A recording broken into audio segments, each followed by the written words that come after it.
This podcast is free, and it's accessible to everyone thanks to support from listeners like you. If you value this show, please consider supporting its production by donating to our home, KUOW. It only takes a minute to give, and you'll be helping to support the production of this podcast. Make a donation at kuow.org or follow the link in the show notes. And thanks! You're not going to believe what's behind me here. It's a beautiful, still Arctic morning. I've got a sleeping polar bear right here over my shoulder. I'm sitting in a small rubber zodiac in the European Arctic, just 600 miles from the North Pole. He's about 20 meters away from us in front of this iceberg.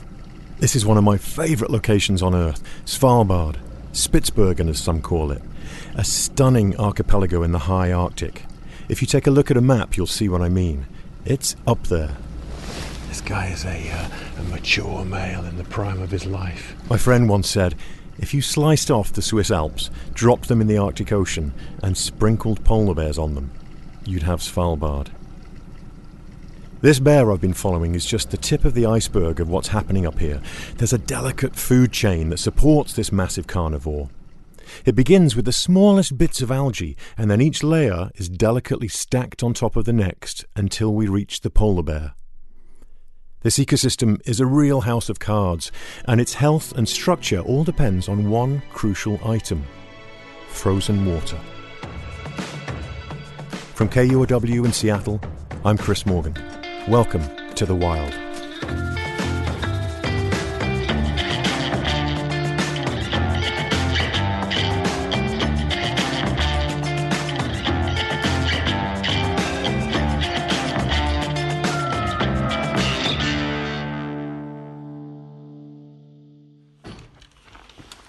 Okay to fire? Yeah.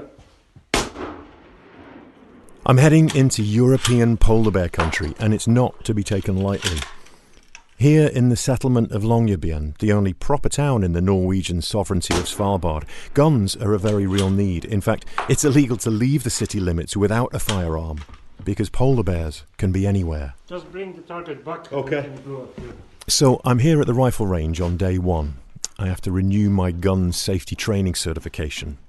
There's a circular target about 80 yards away, propped up in the snow, and I have to hit it with a high-caliber bullet enough times to prove I'm capable of not just hitting a target and reloading fast, but doing it when a bear is barreling down on me at 30 miles an hour. Polar bear, 35 meters. 30. The officer counts down the meters as the bear closes in. 25. It's not even real, but it's still nerve-wracking as hell. Shoot, 5, reload. 0. Shoot, reload. I'm picturing a bear right there. Plus, I'm left-handed and this rifle's for right-handed people, so reloading quickly is a nightmare. I passed the test. Good thing. Otherwise, I wouldn't be allowed to leave town. Plus, my plan is to stay out of the food chain.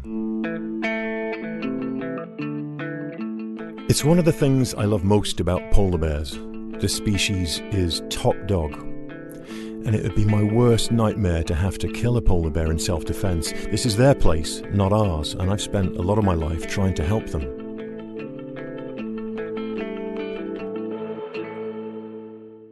My Dutch friend Rinnie van Meurs is a legendary expedition leader here. So, good to see you. Good to see you too, Chris Morgan. It's been 13 years. It was Rinnie who invited me back to Spitsbergen. He's been obsessed with the Arctic since he was a kid, and his energy is totally infectious. As a youngster, he knew he had to get to the Arctic one way or another. And eventually, I made it. In 1989, I got myself a job on a small Dutch ship as a potato peeler. You started as a potato peeler. I don't care how I get to learn or see the Arctic. I do anything. I told that captain. I said, but take me. And so off I went, 5 months. And we left the 13th of May, Holland, in 1989, and I came back with the same ship, and I was hooked. Sometimes I think that Rinnie was born in the wrong century. I feel like he belongs back with other Dutch explorers like Willem Barents, who officially discovered this place and its polar bears in 1596. And although Rinny's not a scientist, I don't know anyone who's spent more time around polar bears, or in the Arctic for that matter, and he's well respected for it. There are a few more creases in his face than when I last saw him. They come with the territory here. Rinny feels like he belongs here. And I thought, wow, what an environment. The birds, they notice you. You have to keep your distance, not to disturb them. The reindeer, they stop with grazing. They'll look at you. The walruses at the whole outsides, they sort of look up once in a while, and they acknowledge you. They notice you. You are something. You feel significant. You're part of it. Shortly after that first season, I walked through Amsterdam, and I see thousands of people around me. Nobody looked like me. I felt also small, but also insignificant at the same time. Our home for the next 11 days is a French ship called the Polar Front. It's 180 feet long with a special reinforced hull to get us through the ice where it all happens. So we're pushing up against quite big chunks of ice here, small icebergs, and we're surrounded by giant ones as well. She used to be a Norwegian weather ship, so it's great even in the gnarliest of sea conditions.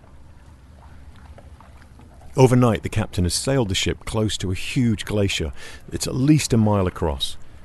The 24 hours of daylight helps our nighttime travel. The sun has been above the horizon since April and won't go down below it until August. And then, just what we'd all been hoping for. Just got a call from the bridge. There's a polar bear on the shore. Gonna head out. See. Right on the ice outside, apparently. Wow! Wow, there he is. There he is. Our first polar bear of the trip. He's cruising the edge of the ice, and he's on a mission. We quickly launched the Zodiacs, these smaller inflatable boats that let us cruise quietly close to the ice. There are giant icebergs 40 feet high all around us. Rinny steers the Zodiac, wide at first, to see what the bear does. He definitely knows we're here, and we want that. No surprises. We have to read his behaviour. The bear is coming to the edge of the ice and just staring at the open water. It looks like an oil painting behind him, really dramatic grey and white skies. Suddenly, the bear stops walking. He's right on the edge of the ice, and he lies down. We've got a big sleeping bear right here. And this guy is so incredibly relaxed with us. We've been able to drift by just about 20 metres, 30 metres away from him. And he's barely even lifting his head. Raising his head now and then, he can smell every seal within a mile upwind. This guy is a mature male in the prime of his life. He's not underweight, but he looks like he could do with a successful hunt, but doing okay. We spend an entire hour with him, just 30 yards away. And then, just like that, he gets up and leaves. And I'm left wondering where he's headed.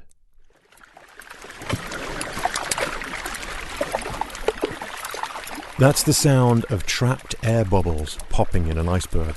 There are hundreds of thousands of them, bursting as the salty seawater melts the freshwater ice. I sometimes joke, they're dinosaur farts being freed. They're not quite that old. But these air bubbles have been trapped in the ice of a mountain glacier for thousands of years, and now here they are, popping from thousands of icebergs bobbing around in the sea. But it doesn't take long before something else grabs my attention. I can see the spouts from some kind of whale about 100 yards away. Oh, they're coming closer to us. We've killed the engine and we're just sitting really quietly. And they're coming directly our way right now. This is unbelievable.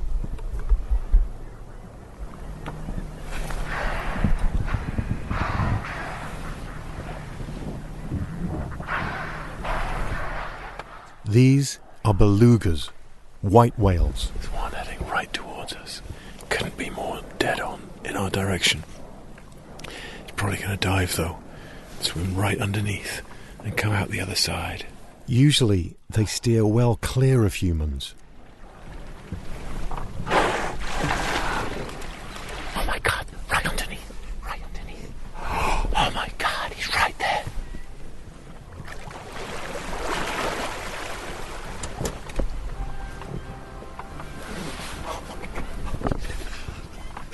I can't believe that just happened.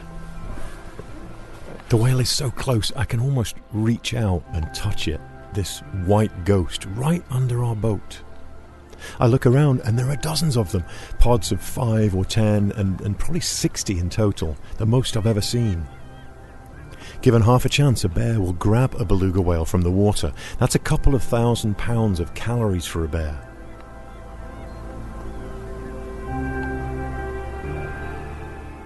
All this life I'm seeing is only possible because of the ice.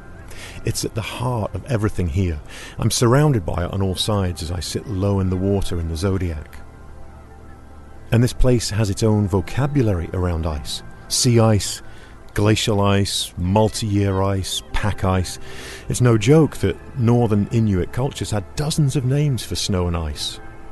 For us, one of the most important types here is fast ice, the type we just watched the bear on. It's sea ice that's attached to the land, and seals and polar bears use it a lot. It's under the sea ice, like this, where the food chain here in the Arctic begins. Rinny has a way of describing the food chain in a bit of a curious mad professor way. When sea ice freezes, it becomes colonized with sea ice algae. This sea ice algae is the base layer of this entire ecosystem. Everything else is built on this algae. Zooplankton, tiny animals, graze on that algae, and then zooplankton is in turn food for a fish known as the polar cod.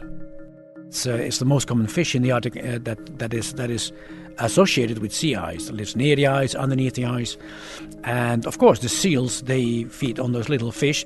So the zooplankton feed on the algae, then the fish feed on the zooplankton, and in the next step of the system, the seals feed on the polar cod. Seals also need the ice to give birth and molt. And the bears need that ice as a hunting platform. And the bears are hunting the seals. So in just 5 short steps, we've made it from algae to the polar bear at the top of the food chain. But if you take out just one of those pieces of the puzzle, it would all fall apart. This food web can feed millions of different animals and birds. The system is powerful, partly because of the 24 hours of daylight in the summer. It's like very explosive as soon as the sun appears above the horizon. And it's short, but it's short and so powerful and so rich that millions of birds travel to the Arctic, thousands of animals, millions of seals, you name it.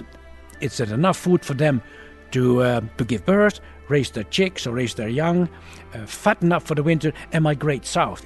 And that all within, let's say 3 months. It's kind of like an all-you-can-eat buffet, but it closes in an hour.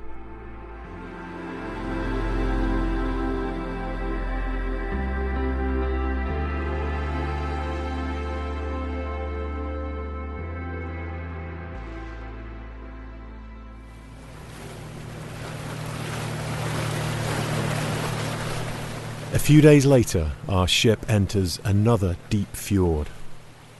This one feels different. Thousands of birds are circling in the sky and diving into the water. And then we see something in the water. I mean, he's within yards of it now. In the water?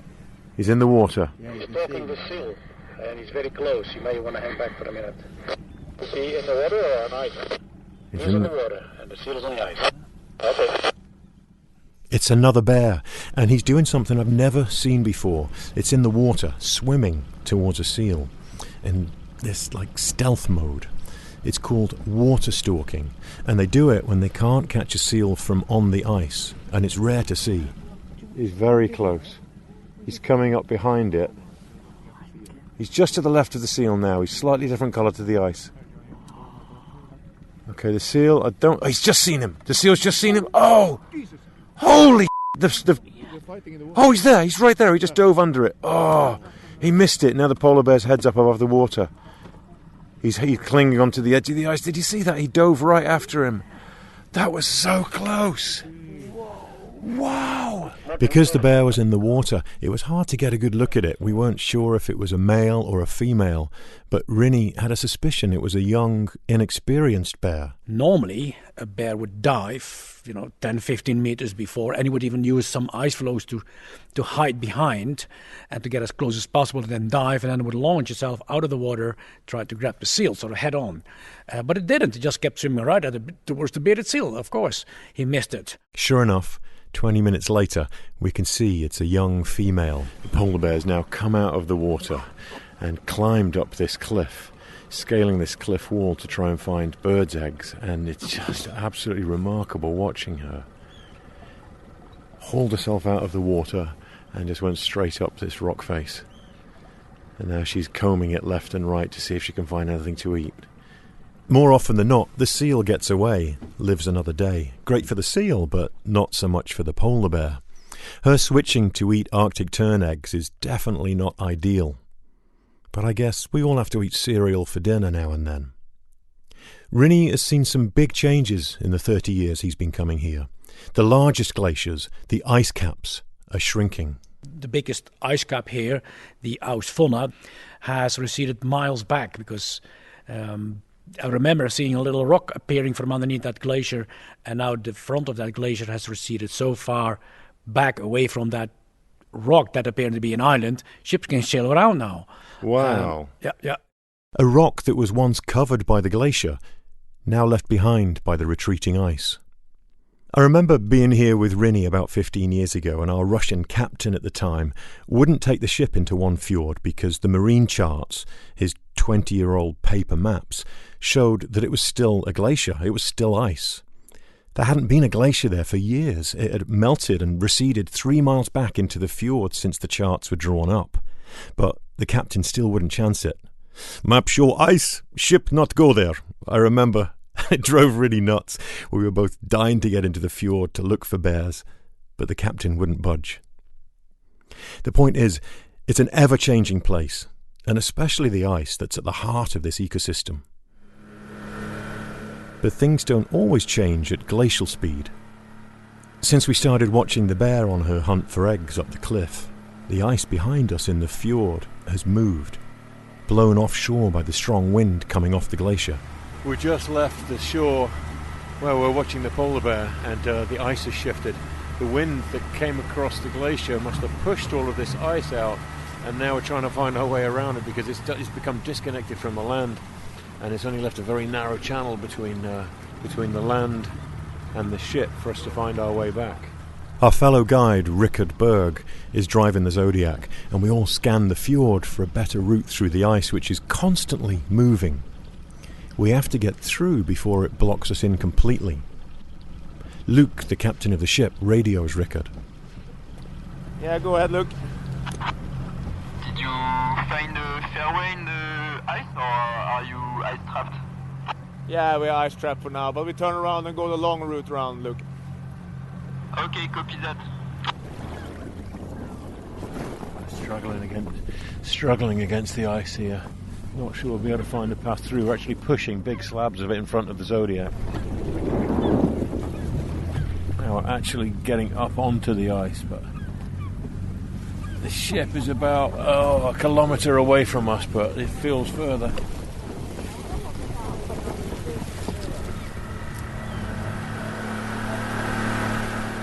As we try to circle around, I think about those early explorers that spent entire winters seriously trapped in this icy place. I can't even imagine. We dodge around the ice, zigzagging through some openings. It helps that Rickard's also in the Coast Guard, and we finally make it back to the ship.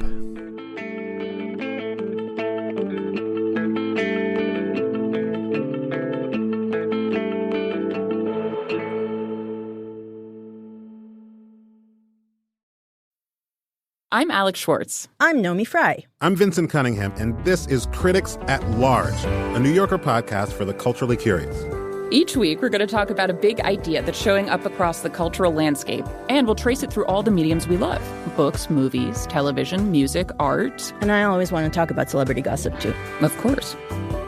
We hope you'll join us for new episodes each Thursday. Follow Critics at Large today, wherever you get podcasts. Oh, I'm downwind of them now, and man, they stink. That's what an all-shellfish diet will do to you. Walrus. The biggest seals in the north. Shuffling my feet in the gravel attracts them. A giant male swims up towards me. Oh, this big one is really close now. Oh my God, he's huge. He swam out of nowhere. This giant male is touched to probably 2 feet long. And he popped up in this shallow water. So quietly, I had no idea he was there. He's right here now, about 12 feet away.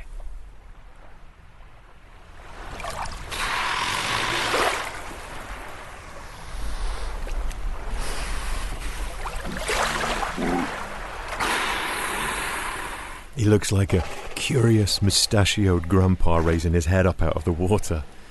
All that's missing is a pair of spectacles on the end of his nose.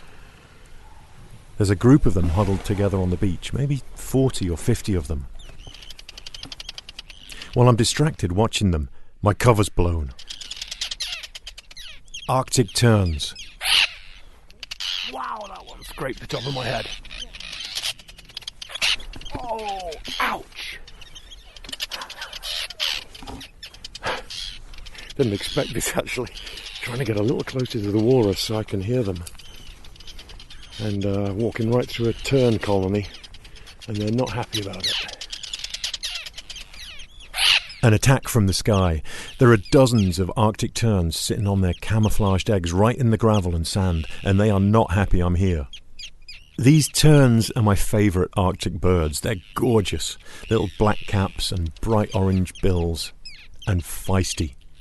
They're so damn tough. Every year they fly from the Arctic to the Antarctic and back again. That's a migration of over 40,000 miles. And they can live to be 30 years old. The Arctic terns and other birds help other species in this ecosystem too. Some of the mountain slopes around me are greener than others. They really stand out in the grey and white. And birds are the reason why. Oh, I'm sitting in this mossy area covered in purple flowers, purple saxifrage, which is this Arctic plant. And the only reason that they're here is because of the droppings from the birds that you can hear above me in these cliffs nesting here. And these are black-legged kittiwakes, thousands of them in the sky. It's the most incredible sight. And they're making a real racket here. And their droppings enable the growth of all this plant life down below. And I'm sitting in the middle of it. It's incredible. Listen to these guys.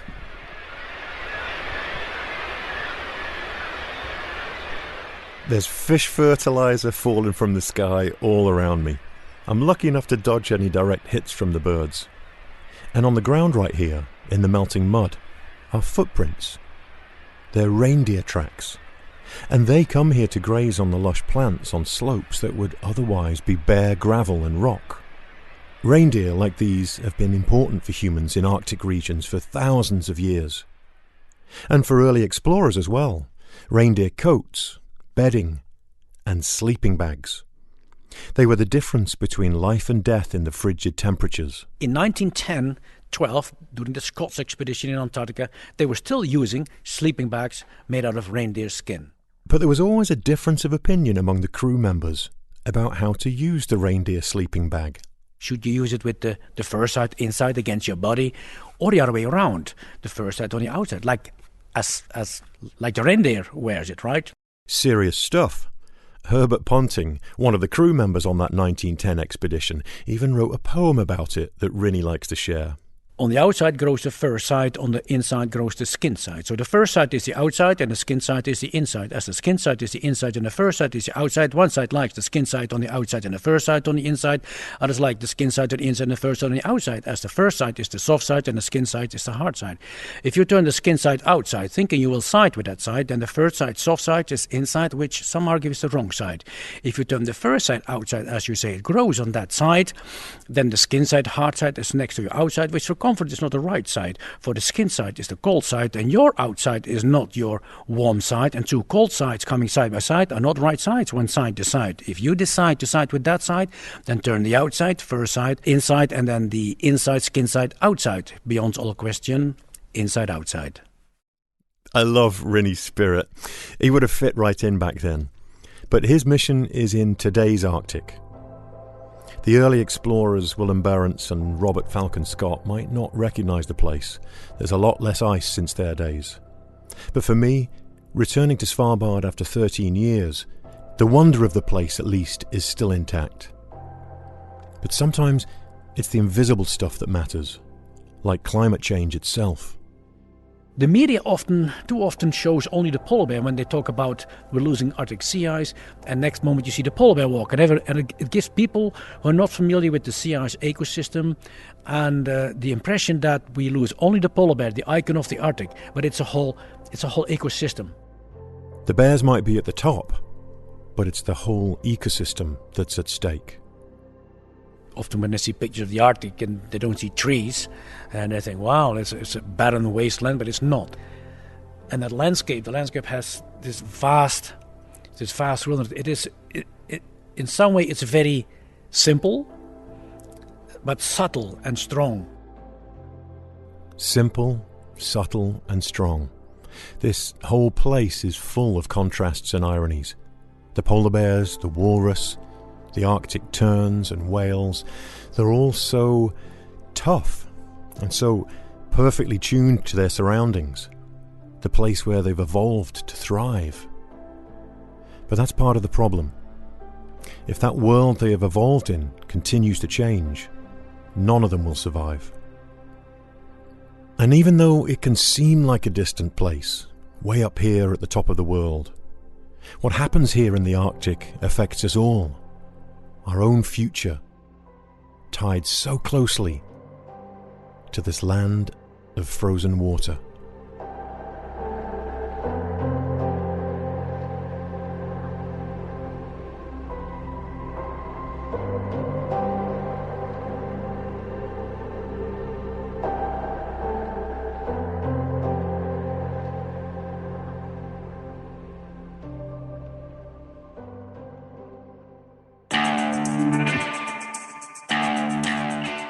We'll be sharing some of the photos and video from my trip to Svalbard.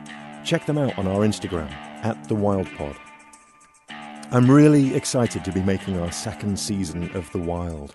A big thanks goes out to you, our listener. We've had well over 1 million downloads of the podcast, and that's just amazing. But we still need your help to get word out.